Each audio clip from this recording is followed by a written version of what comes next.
pendapatmu tentang selawat? Apa keberatan? Membebani kok. Masalah selawat itu isih pro kontra. Nek wong kene piye, Pak? Itu sangat. Soalnya kan neng desa-desa liya kan ora biasa ya.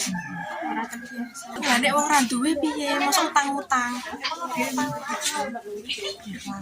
Gak ono. Ora ono utang-utang. Semua mampu. Memberi selawat itu membebani keluarga apa ora? Pesan. Gak ono sing utang-utang gak ono yang Enggak, ora ono. Kudu sama cari ini nak ditambani. Aku penjelasan orang di duit tak. iya mesti ngono ya. Iya. Ngipi Iya sithik-sithik ku kon ya kayak ngakeh kon dolan. gak ono ngasih utang-utang ya Mas. Enggak ora ono. Ora tau blas. Gak tahu. Wong ada wong melarat apa apa kan? Iya, Enggak apa ini gak ono wong melarat. Wong ini gak ono wong melarat kan. enggak ora ono. Melarat. Duwe kabeh. Dirimu sing wis bar mengeluarkan selawat piye pendapatmu? Memberatkan? Ikhlas. Yo iku. Kanggo orang yang tersayang. Bukan tradisi yang memberatkan ya.